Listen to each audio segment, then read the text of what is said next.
Olá, boa tarde! Está começando mais uma edição do Cariri TV. E você confere hoje. A ausência de unidades de bombeiros contribui para o aumento de fatalidades na região do Cariri. Nova rotatória em Juazeiro do Norte divide opiniões entre os moradores do município. Greve da banda municipal do Crato. Músicos pararam as atividades e pediram melhores condições de trabalho. Deputados de Juazeiro votam a favor da PEC da blindagem. Você confere também as orientações para o Enem 2025. O Cariri TV está começando.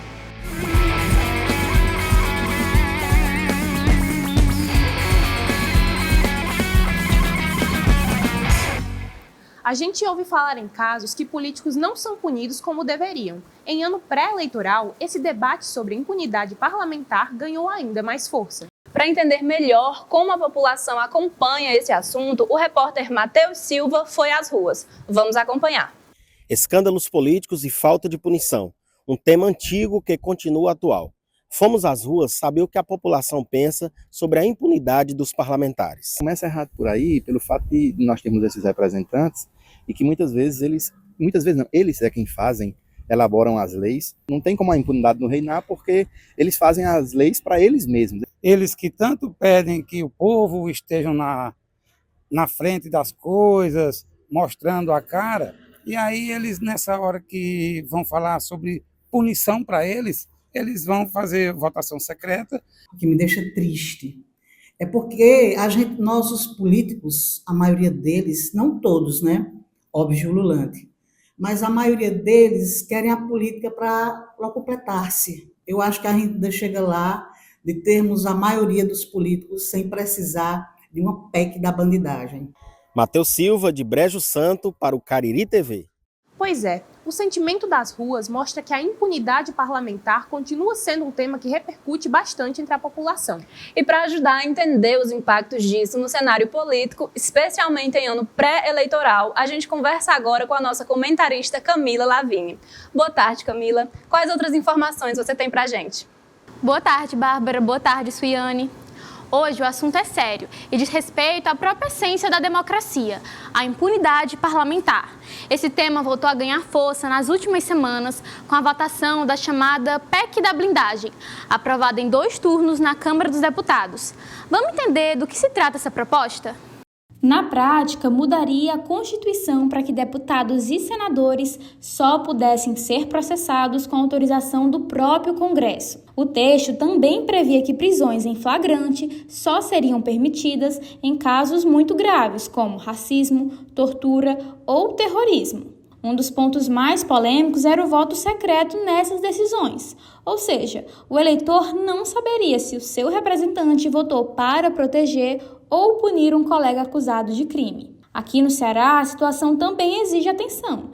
15 deputados federais votaram a favor da PEC da blindagem, entre eles Yuri do Paredão e Nelinho de Freitas, ambos do MDB e representantes do Cariri. Após intensas mobilizações sociais e manifestações em várias regiões do país, inclusive aqui no Cariri, em cidades como Juazeiro do Norte e Brejo Santo, a proposta não avançou no Senado Federal, onde encontrou resistência por parte dos parlamentares e forte rejeição da opinião pública.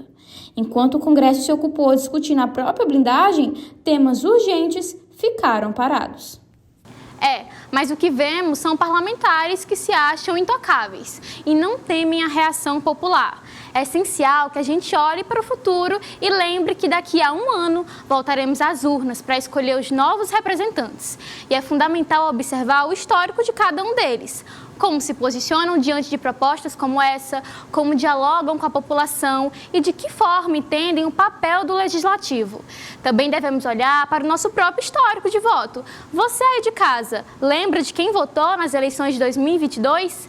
Não basta apenas enxergar o outro, é preciso também enxergar o que você faz. Só assim evitaremos que a impunidade se transforme em um muro cada vez mais alto entre quem legisla e quem é representado.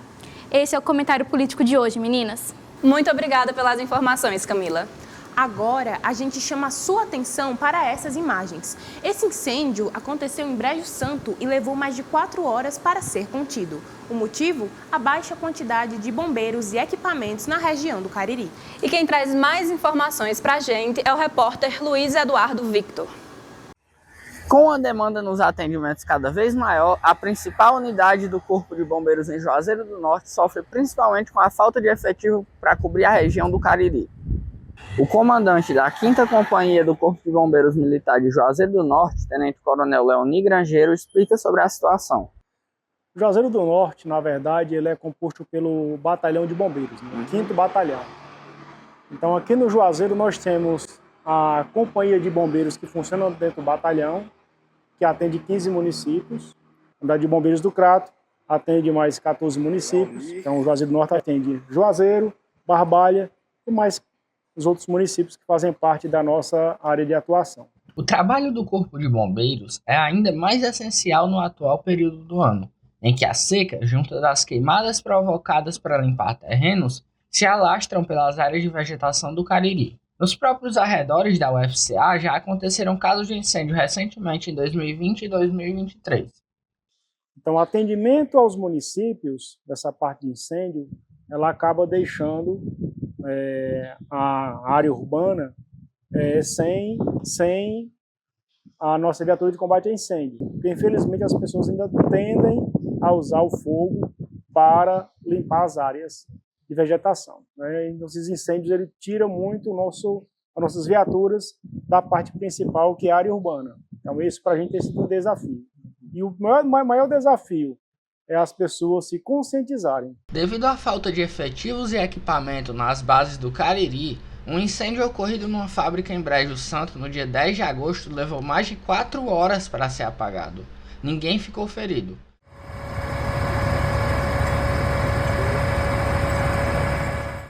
O assunto agora é economia. A Receita Federal está tornando mais prática a forma de prestação de contas para órgãos públicos. A repórter Eduarda Galdino traz os detalhes sobre essas mudanças importantes. Recentemente, a Receita Federal fez uma live pública com o auditor fiscal da 7ª Região, Samuel Kruger, mostrando passo a passo de como se adaptar às novas regras de prestação de contas. Essas regras fazem parte da modernização da Receita Federal, que busca simplificar processos, reduzir custos e centralizar tudo em um único ambiente digital. E vai funcionar da seguinte forma: a partir do ano base 2025, a DIF, aquela declaração anual de rendimentos, deixará de existir.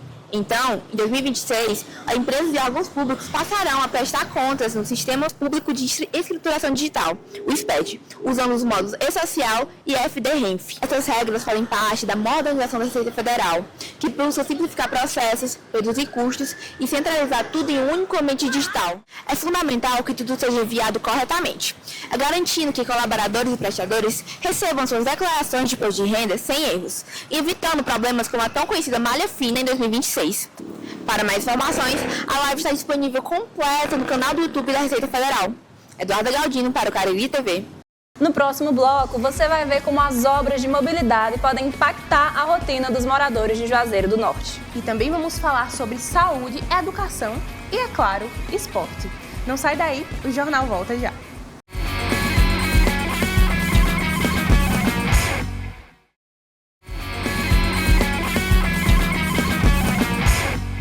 O Cariri TV está de volta e a gente fala agora sobre trânsito. Quem circula pelas ruas de Juazeiro do Norte já deve ter percebido a quantidade de rotatórias instaladas nos últimos anos. Pois é, Bárbara, mas a construção desse equipamento lá no Pirajá está dividindo opiniões de comerciantes e moradores. O porquê disso você acompanha agora na reportagem de Valentim Bezerra. Cruzamento das avenidas Ailton Gomes e Castelo Branco, no Pirajá. Local escolhido pela Prefeitura de Juazeiro do Norte para a construção de mais uma rotatória. Até agosto de 2024, eram 9 em toda a cidade. E em julho deste ano, mais 5 pontos estavam passando por estudos para a construção do equipamento. As mudanças no trânsito tiveram início em novembro de 2021, ainda no primeiro mandato do prefeito Gleidson Bezerra do Podemos. João Medeiros, comerciante do Pirajá, vê com otimismo a construção da nova rotatória na região. Eu acho que melhora muito o fluxo, né? Porque o pessoal já estamos se educando melhor com essa rotatória, né? Que antes nós não tínhamos esse exemplo. E agora está muito bom. Eu acho que vai ser bom. As rotatórias têm como objetivo melhorar o fluxo do trânsito nas cidades. Mas aqui no bairro do Pirajá nem todo mundo está satisfeito com essa explicação. Tem gente que vai precisar deixar os pontos de comércio por causa da obra. É o caso de Edinelândia Araújo, funcionária de uma loja de chaves. Segundo ela, a prefeitura ainda não estabeleceu um contato direto com os comerciantes. Resposta, pelo enquanto, nós não tem, de jeito nenhum. Nós só escuta boato daqui, não tem? Porque, tipo assim, se quiser fazer a rotatória, faça, mas aí deixar o espaço para a gente também trabalhar, não tem? Aí o povo também tem que fazer uma rotatória e pensar muito bem antes de fazer alguma coisa. E também saber realmente onde é que vai colocar a gente. A região do Mercado do Pirajá é um ponto comercial com grande fluxo de pedestres. A dúvida que fica é, como fica a travessia após a construção da rotatória? Se numa faixa de pedestre, o motorista não respeita, como é que um idoso ou uma pessoa mesmo vai passar? Não tem condição. Eu não vejo, se não tiver uma estrutura melhor, como um sinal, como uma faixa elevada, como redução de velocidade, não tem condição. Todas as outras rotatórias que fizesse ficou muito bacana, mas eu acredito que essa específica não ficaria viável por conta da localização aqui, que é um trecho de bastante fluxo de pedestres. Fabiana Marques, professora do curso de Engenharia Civil da Universidade Federal do Cariri, a UFCA, destaca que essa região é uma das mais movimentadas da cidade e diz que a falta de visibilidade é um fator de risco.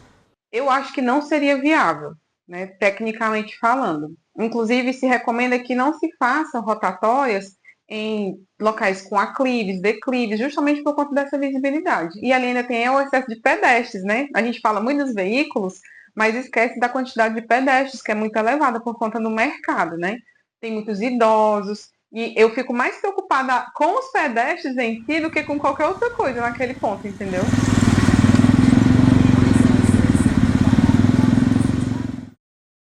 Em nota, o Demutran de Juazeiro do Norte disse que, a exemplo de cidades como Petrolina, em Pernambuco, as rotatórias têm funcionado bem e, infelizmente, não foram especificados planos de realocação dos comerciantes. Agora é hora de falar sobre o tempo no Cariri com Pedro Miranda, que já está aqui no estúdio. Boa tarde, Pedro.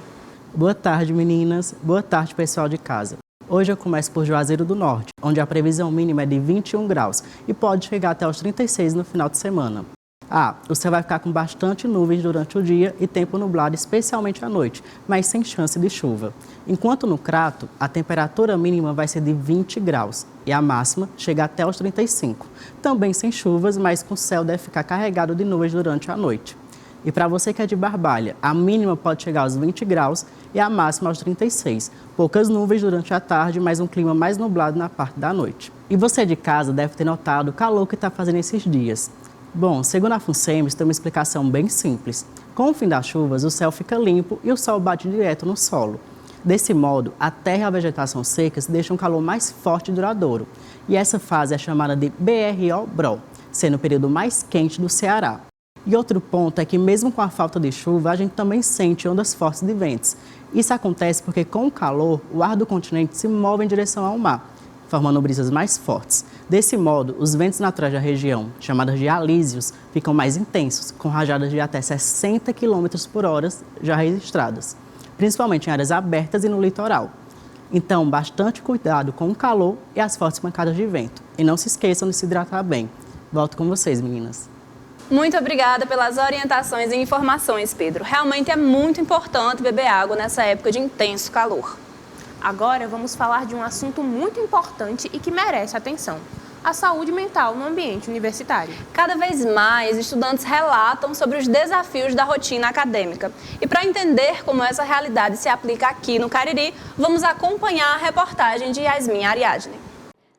A vida universitária, um período de sonhos, crescimento e novas descobertas. Mas por trás da jornada acadêmica existe uma rotina de alta pressão por notas, prazos e desempenho, que pode levar ao limite a saúde mental dos estudantes. Porque basicamente é assim que nós estamos vivendo hoje em dia, com prazos e metas cada vez mais atolados, cada vez mais uma coisa que você marca para amanhã já tem que entregar para ontem. Então é uma coisa que eu sempre costumo pensar no termo que o Bill Churran colocou no livro, A Sociedade do Cansaço, que é sempre como a gente está vivendo hoje. E essa situação se reflete em números aqui na instituição. De 2016 a 2024, foram 6.235 solicitações de atendimento psicológico aqui na Universidade Federal do Cariri. No topo da lista lideram os cursos Medicina, Engenharia Civil, Ciências Naturais e Jornalismo. Os dados mostram ainda que o ISCA, Instituto Interdisciplinar de Sociedade, Cultura e Artes, é a unidade acadêmica que lidera esse ranking, com aproximadamente 25% de solicitações. Era um fator de muito sofrimento isso, né? O estudante ter a sua rotina, a sua vida pessoal engolida pelo tempo de estudo e ainda assim sentir que não era suficiente. E aí a gente vai vendo questões também como a competitividade, né? Os dados acendem um alerta sobre a saúde e o bem-estar desses estudantes, que em breve ingressarão no mercado de trabalho. Que a partir de determinado ponto do curso você mesmo começa a se cobrar. E aí quando isso acontece, quando isso aconteceu comigo, eu comecei a ter alguns problemas de desempenho comigo mesmo, na faculdade, no dia a dia, enfim. Reconhecer os próprios limites e procurar ajuda é o primeiro passo para uma jornada acadêmica mais saudável. O profissional de saúde mental está ali para acolher, para ouvir o que a pessoa tem a dizer e ajudar ela a encontrar maneiras mais saudáveis de lidar com o que está causando sofrimento. Na UFCA, o apoio psicológico é gratuito para todos os estudantes. Para saber mais, entre em contato com a Pró-Reitoria de Assuntos Estudantis pelo e-mail prai@ufca.edu.br. Em nota, a Pró-Reitoria de Assuntos Estudantis informou que acompanha a demanda e que ampliou a equipe para 6 psicólogos e 2 psiquiatras. A Praia afirmou ainda que promove ações preventivas como fóruns anuais e trabalha na criação de uma política de saúde mental para a universidade. O assunto ainda é saúde e a gente fala agora do Hospital Universitário do Cariri. Um ano após o anúncio da obra, a construção do hospital ainda não se iniciou. A repórter Cauane Mendonça traz mais informações sobre o assunto. O terreno destinado ao hospital é este aqui, que fica localizado no bairro Cidade Universitária e é bem próximo ao campus da UFCA, em Juazeiro do Norte. Uma área de 67 mil metros quadrados foi doada pelo governo do estado. O investimento anunciado pelo governo federal é mais de 260 milhões de reais.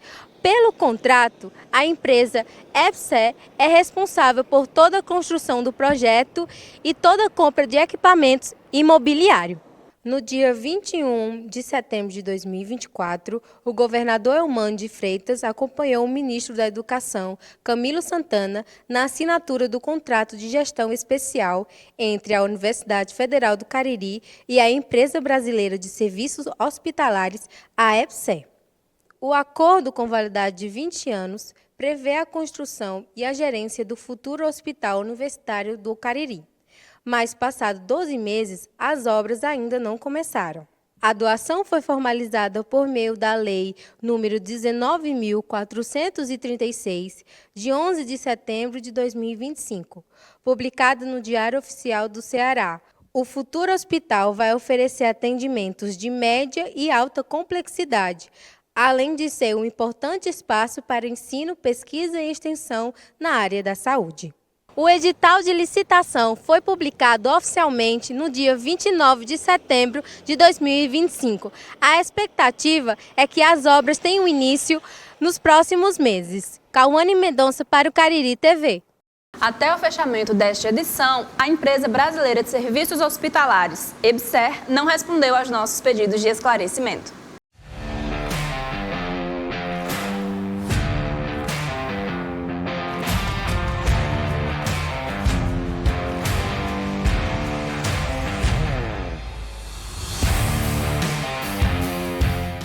É hora de falar de esporte e eu trago para você aí de casa as principais notícias do futebol da nossa região. E olha, a situação não é das melhores para o futebol do Cariri. Não tem nenhum time da região para disputar a Série A do Cearense em 2026. Quem vai trazer um balanço para a gente é a repórter Samira Ribeiro. Clubes do Cariri estão fora da Série A do Cearense. O motivo varia desde endividamento à falta de apoio financeiro. O Icasa, que já brigou pelo acesso à Série A do Brasileirão, não disputa a elite estadual desde 2022. O Guarani jogou pela última vez em 2023. Sem estrutura, os clubes perderam espaço para novas equipes. Faltou maturidade nesse ano para o Icasa voltar à Série A. Nos 2 anos passados, que o Icasa tentou, faltou jogadores de qualidade. Jogadores que os outros clubes trouxeram e o Icasa pecou em não trazer jogadores para a final da competição. O Cariri, berço de craques e paixão pelo futebol, está fora da Série A do Campeonato Cearense pela primeira vez desde 2003. Times como Icasa e Guarani de Juazeiro não disputam a elite estadual. É um momento ruim demais, porque a gente espera a organização das equipes e não é uma coisa de agora, já é de muito tempo. Então a gente sempre fica naquela expectativa de que os times vão melhorar, de que os times vão evoluir. E aí a gente vem por vários pontos, né? A reclamação do apoio, a diretoria que nem sempre é tão profissional, a falta de estrutura. Então isso acaba afetando o futebol como um todo, e é ruim para a gente que acompanha o futebol esportivo e também para o torcedor. O problema maior daqui da região do Cariri é a parte financeira, né? A gente entra com um orçamento muito além das outras cidades, né? Os outros clubes, então, na hora de afunilar o campeonato, os times que têm o maior poder aquisitivo, então ele se supera. A gente tenta igualar, mas é muito difícil. Não é só a ausência dos clubes nas principais competições, tem também a falta de estrutura. Mas aí uma boa notícia, depois de 11 anos, o Icasa conseguiu vencer a CBF numa batalha judicial. O time vai receber uma quantia milionária. Veja só o que o presidente do clube falou. Investigamos as causas, incluindo a multa que a CBF deve pagar ao Icasa pelo rebaixamento de 2013. Muita gente fala no valor. Não é, a gente não sabe, pode ser mais ou pode ser menos. Mas assim, eu sempre digo, o Icasa tem milhões para receber, mas deve milhões. Então, se o Icasa devesse tostões, que a gente chama, né, no linguajar popular, então o Icasa hoje seria um dos melhores clubes para administrar no Nordeste, com muito dinheiro em caixa. Mas não é bem assim. Em 2014 também começou as cobranças no clube, jogadores entrando na justiça do trabalho. E o pior de tudo, não tinha o Icasa um advogado para defender o clube. Então, correu tudo à revelia. São 146 causas trabalhistas, só causas trabalhistas. Então, eu gosto muito de explicar isso, porque as pessoas têm que entender que o Icasa deve milhões. Não podemos assim dizer quanto é que o Icasa sobra para o clube. Quando a gente tiver essa planilha em mão, aí sim, nós vamos planejar, vamos contratar uma empresa especializada para administrar conosco essa questão do dinheiro do Icasa. Volto com você nos estúdios, Carolina. A esperança agora é que com os preparativos para o ano que vem, os clubes possam se organizar melhor e buscar o retorno à elite.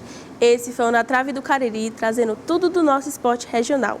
Semana que vem tem mais e seguimos na torcida para que o futebol do Cariri volte a ocupar o espaço que merece. Volto com vocês, meninas. Muito obrigada pelas informações, Carolina. E no próximo bloco a gente vai falar sobre cultura, com destaques para a greve da Banda Municipal do Crato e também a agenda cultural da região. E tem novidade na educação. O Enem deste ano já tem data marcada e nós trazemos informações sobre a prova. Fica com a gente que o jornal volta já.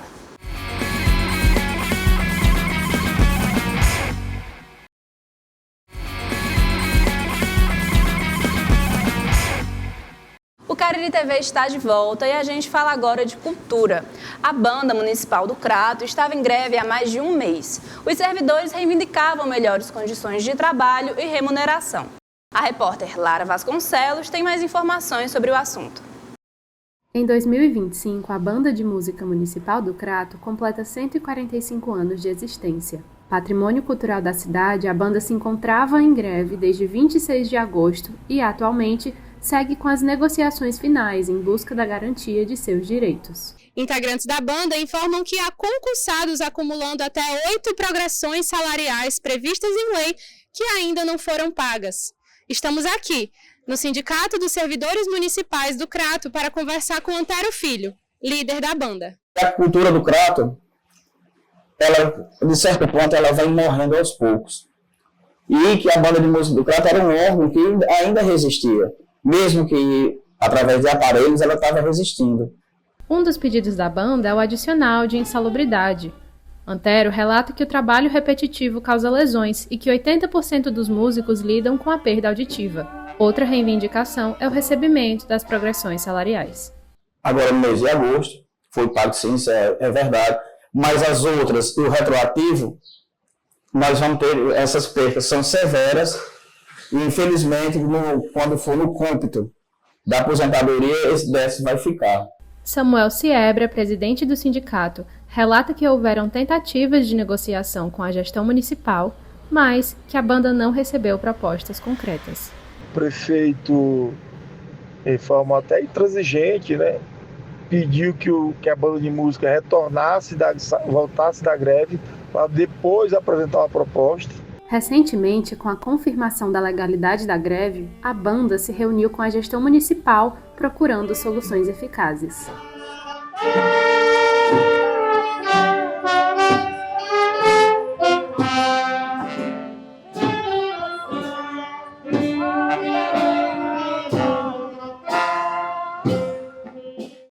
E agora é hora do nosso giro cultural.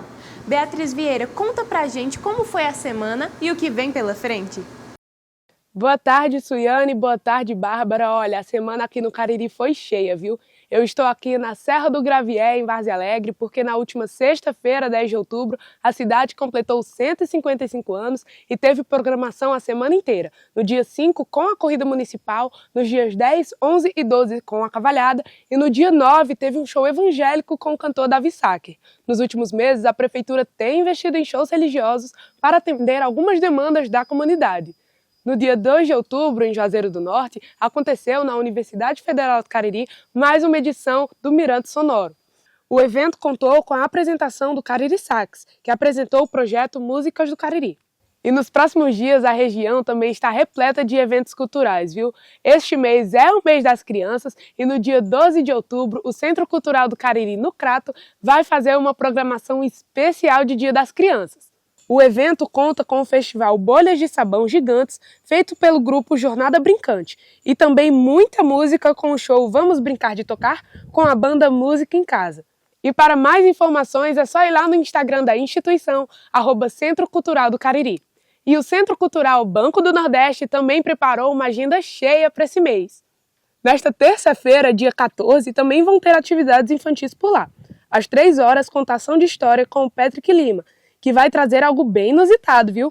Harry Potter e as Casas Nordestinas. O evento vai acontecer no Centro de Educação de Jovens e Adultos, Professor Cícero Germano Correia, em Juazeiro do Norte. E tem bastante programação mesmo, viu, gente? Para ficar por dentro de tudo, é só acompanhar o Instagram da CCBNB, @CCBNB_Cariri. E para quem gosta de música, neste dia 25 de outubro vai acontecer no Mirante do Caldas a terceira edição do Caldas Reggae, às 17h30. A programação completa está no Instagram do Mirante do Caldas, @Mirante do Caldas. Volto com vocês aí no estúdio, meninas. Muito obrigada, Beatriz, pelas informações. E o assunto agora é Enem. Você aí de casa vai fazer a prova esse ano? O Exame Nacional do Ensino Médio já tem data marcada e essa edição tem novidade. Quem conta mais sobre o assunto é a repórter Nayara Nascimento. Faltando menos de um mês para o Exame Nacional do Ensino Médio, a expectativa cresce entre os estudantes. O Enem 2025 será aplicado no Cariri nos dias 9 e 16 de novembro. Nos dias de prova, os portões abrem meio-dia e fecham pontualmente à 1 da tarde, horário de Brasília. No primeiro domingo, os candidatos vão responder às provas de linguagem, ciências humanas e redação. Na semana seguinte, será a vez de matemática e ciências da natureza. A novidade da vez é que o Enem volta a oferecer essa certificação de ensino médio para quem não terminou no período regular. Era preciso que o participante indicasse isso no ato da inscrição. Também é necessário atingir 450 pontos no mínimo em cada área do conhecimento e 500 pontos na redação. Neste ano, já foram mais de 98 mil inscritos que aderiram a este benefício. No Enem 2025, já são mais de 4 milhões de inscrições. E a região do Nordeste é que tem o maior número de vestibulandos. No Crajubá, já são mais de 18 mil inscritos e Juazeiro do Norte é a cidade com o maior número de pessoas. Os locais de prova podem ser consultados na página do participante, no site enem.inep.gov.br/participante. Essa divulgação está prevista para ocorrer ainda em outubro. Hoje, o Enem é a principal porta de entrada para o ensino superior, através do SISU, de bolsas do ProUni e financiamentos em universidades particulares com o FIES. Você sabia que no Crato existe um grupo de estudos que pesquisa sobre animais silvestres da Chapada do Araripe? É isso mesmo, Bárbara. A repórter Camille de Souza foi lá mostrar pra gente. Com 2 áreas de proteção ambiental e uma biodiversidade rica, o Cariri ainda é uma região que sofre com o tráfico e maltrato de animais silvestres. E hoje estamos no Campus Crato do Instituto Federal do Ceará para conhecer o grupo de estudos em animais silvestres e debater sobre conservação e preservação dos animais da nossa região. O GEAS é um projeto do curso de Zootecnia do IFCE. O objetivo é levar para as escolas de ensino básico o conhecimento sobre os animais silvestres da região. A coordenadora das atividades é a professora Francinilda Araújo. Ela destaca a importância da conscientização e proteção dos animais. É urgente que as pessoas, de uma forma geral, a comunidade, de uma forma geral, tenha ciência, dos impactos contra a fauna, o impacto diretamente no meio ambiente. Então, proteger a fauna é, sobretudo, proteger o nosso ambiente para essa e para as futuras gerações. O projeto começou este ano, numa colaboração entre a professora e os alunos do IFCE. Tudo animais silvestres, eu estou vendo que é de extrema importância a gente ter a preservação das espécies, porque uma espécie pode causar um desequilíbrio. Também, quanto mais eu estudo sobre animais silvestres, eu acho mais bonito essa área. Essa edição do Cariri TV chegou ao fim. A você, obrigada pela companhia e até a próxima.